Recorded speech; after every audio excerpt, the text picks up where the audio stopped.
Hi everyone, I'm Kerry. I'm from Massachusetts, so I'm going to try to be as energetic as possible, but I'm still on East Coast time, so I'm really tired right now. I was diagnosed with CRPS back in 2000 when I was just 13 years old. I had twisted my ankle running preseason for my high school cross-country team. And after I was diagnosed, my parents actually traced symptoms back to when I was 3, so odds are I've had this much longer than my diagnosis. When I was asked to speak at this conference, I immediately said yes, because this topic is one that I feel really strongly about, continuing to move even when you're in pain. It's easier said than done, but I've lived with this pain for 16 years, and I've always been determined to continue to do what I love to do, despite the pain. It's a balancing act, doing things that I love to do and making sure that I take care of myself afterwards. It's something that I still have to remind myself to do, something that my husband still has to remind me to do. 9 months after my diagnosis, I went to my neurologist crying. I just wanted to be a normal teenager again. I wanted to run and figure skate again. I had long since been uninvited to sleepovers and to the mall with my friends because I just couldn't keep up with them while I was on crutches. I couldn't go to football or soccer games because after a long day of school, the loud noises and the vibrations on the bleachers were just too much for me to handle. I hadn't been putting any weight on my foot for that first 9 months after diagnosis, and I was really, really discouraged. My neurologist told me something that day that has stuck with me ever since. He told me that the only way that I could ever run or figure skate again was to walk through the pain. I had to retrain my brain into realizing that there wasn't actually an injury and that there was no physical reason for my pain. And he also said that if you don't use it, you lose it, which muscles and bones, they deteriorate. I still don't have the same size calf muscle in my left leg as my right from 16 years ago when I wasn't walking.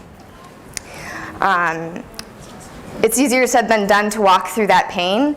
Anybody that has CRPS here knows that that's really difficult, but I was really determined to get back to being that typical teenager again. After a couple of months of forcing myself to put more and more weight on my foot, I was finally walking again. It took another year or so before my neurologist had cleared me for sports, but by the winter of my junior year of high school, I was figure skating again. That spring, I was able to run outdoor track, and by the fall of my senior year of high school, I had finished second for my cross-country team and made it to nationals for the Junior Olympics, which was really exciting for me. My sophomore year of college, I ran a half marathon with a couple of my friends. With less than a month to go until my second half marathon during the fall of my junior year of college, a power wheelchair ran over my foot as I was doing clinical for one of my classes. My neurologist was on top of it immediately, and with his words regarding pushing through that pain in my head, I was able to be back into remission within 3 months. Fast forward a few years, July of 2011, I was finishing up my first year of graduate school, and I relapsed kind of seemingly out of nowhere. I took a medical leave of absence from school and turned my focus to my health. My boyfriend, who's now my husband, had been encouraging me to try ketamine infusions earlier that year due to some other pain issues that I was dealing with. But I had always said no because all I knew about ketamine was the recreational drug, and I couldn't see past that. However, after my relapse, I came in touch with the mother of a 14-year-old who also had CRPS and was going through ketamine infusions at that time. I decided that if a 14-year-old could go through these infusions and be okay, then so could I. I started researching, and I found a doctor who was willing to let me try ketamine infusions, but he couldn't get me in until February of 2012. Between July and February, my CRPS spread for the very first time. First up to my knee, then over to my right foot, then up to my right knee. Sorry, they're stuck together. I knew how to deal with pain in my left foot, but I didn't know how to deal with pain in other parts of my body because for 11 years it was just in one teeny tiny part of my body. Once the spread happened, I kind of became more and more willing to try these ketamine infusions because I just needed the relief. I was lucky enough to respond really well to ketamine infusions. After 5 days of treatment, I left the hospital with no pain. I was scheduled for the rest of the year, 3 days of infusions every 4 weeks. This allowed me to be able to go back to work full-time, and I've been lucky enough with the jobs that I've held that they've been willing to work with me through my treatment schedule. Now I only have to go every 6 to 8 weeks, though honestly those last week to week and a half is sometimes pretty brutal because the pain comes back with pretty big force. However, ketamine infusions have really been one of the main keys to help me keep moving forward and doing the things that I love to do. Something that I've found extremely helpful over the years in regards to continuing to move is finding the motivation that works for me. Over the years, the motivations may have changed, but the underlying theme has always remained the same. That being that I want to make memories and I want to live my life. When I was first diagnosed, the motivation was just to be that normal teenager again. I wanted to participate in the sports that I grew up doing. I wanted to watch my peers enjoy their sports, and I wanted to go to the mall with my friends. I started out slow by attending the first half of a soccer game and then leaving before my body revolted too much. When I went to the mall with my friends, I would take breaks by telling them to go into a store that I didn't have any interest in shopping in. I would sit on the bench and take a rest, and then I would rejoin them for a store that I wanted to shop at. I took small steps to having a normal life again. When I was in college, I just wanted to be that college kid. I wanted to do well in my classes, but I also wanted to have a social life. I spent my energy doing well in my classes, and any energy that I had left was spent with my friends, even if that meant eating ice cream on the couch watching Grey's Anatomy. Now, as an adult, I want to spend time with my husband, my family, and my friends, without always just hanging on the couch watching movies. We have bonfires where I just have to dress for the weather, and we plan board game nights. If the chairs that we're sitting in for those board game nights are uncomfortable, I'll find a blanket or a pillow to sit on so that I can enjoy the company for a little bit longer. My husband and I sometimes decide to go out to dinner together, and if I have the energy afterwards, we might go to a bar to have a drink. If I don't have the energy afterwards, at least we got to spend some quality time together and we got to eat some good food. I began rock climbing a number of years ago, and though I've had to stop and start along the way, it's been a way for me to keep moving and spend time with my friends because a lot of my friends are big into climbing. I've skied all of my life, but for a number of years I hadn't been able to because of the pain and the vibrations right underneath my feet. Last winter I started mono-skiing, which is adaptive skiing. I sit in a bucket, there's a ski beneath me, and two small skis called outriggers that are attached to my arms that help me balance. I started mono-skiing because I don't tolerate traditional skiing with the really uncomfortable ski boots and those vibrations right under my feet. With mono-skiing, I'm able to wear my own comfortable winter boots, so that takes away that sensory input that my body just can't handle. The pain that I do have to deal with comes from the vibrations, but they're no longer right underneath my feet, and for some reason I seem to tolerate those vibrations a little bit better sitting instead of standing. Mono-skiing allows me to ski with my husband and friends, and it makes the inevitable flare afterwards worth it because I made memories. Making memories has been a huge motivating factor when it comes to deciding if I'm going to participate in something. I've been invited to concerts before where I know there's going to be loud noise, lots of vibrations, and a lot of pain. I've chosen to go because I have two options. One is I can stay home on my couch watching Netflix or YouTube and possibly flare just sitting on my couch. Or I could go to a concert with a friend, have an incredible time making memories, and deal with the pain when I get home. To me, I'd rather flare because I did something fun, something that I enjoy doing, something that made me happy. I find it easier to mentally deal with a flare if it's because I know that I pushed myself to do something that I wanted to do instead of just sitting on a couch.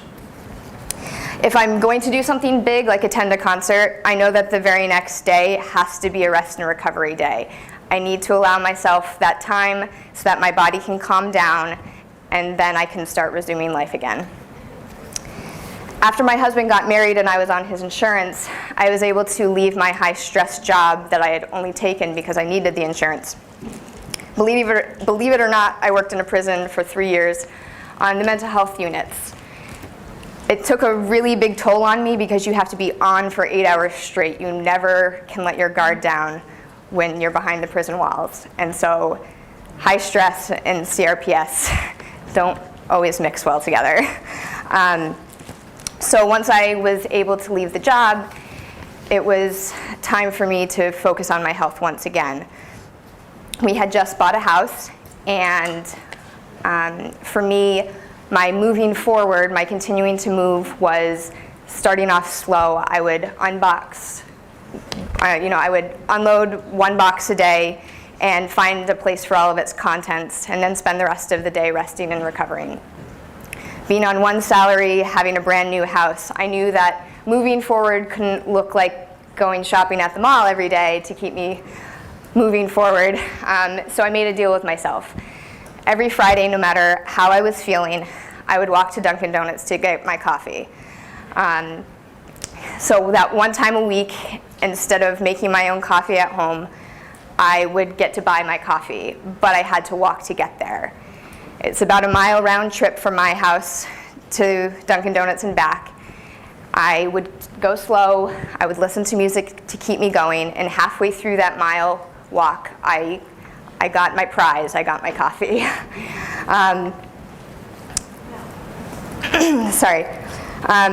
The key to moving forward is to start slow.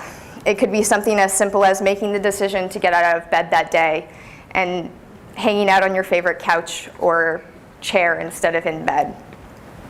It could progress to deciding to spend time at a friend's house instead of your own house on a given day. Moving forward can look like walking outside to get the mail every day, no matter how you feel.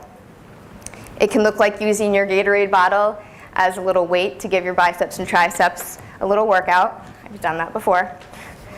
I have Wii at my house, and some days it looks like standing up to bowl or to play tennis. It gets my arms moving, and for a lot of people like me, we find video games to be fun, and you're not thinking about the pain at that time. Moving forward can look like cooking with your significant other or friends. Many nights I'll pull up our counter chair to our stove so that I can help to make meals, but I have that chair so that I can rest when I need to. I currently work, and even though it's only part-time, it takes a big toll on me. So some days for me, moving forward looks like going to work, coming home, and while my husband makes dinner, I'll throw myself a dance party to relieve any stresses that have built up over the course of my workday. It's really about finding what's going to motivate you to keep moving. If there's a movie that comes out in the theater that you really want to see, go see it instead of waiting for it to come out on DVD. In order to see that movie, you have to get out of bed, get dressed, take a car ride, and then you get your reward, seeing a really great movie and having the knowledge that you pushed yourself to do something that you weren't sure that you could do.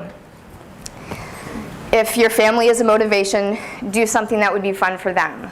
Whether it's your nieces and nephews, your grandchildren, or your own children, take them to the park to play. Even if it means you're sitting on the bench watching them play, you get to have those memories of those kiddos running around and having lots of fun, and knowing that you helped to get those kids to the playground to enjoy themselves. Whatever your motivation, go for it. Start small and work your way up. Make memories and have fun. You know that you could flare at any time, so why not flare because you are doing something enjoyable? Even after 16 years with CRPS, it can be a struggle to find the balance between doing something fun and overdoing something.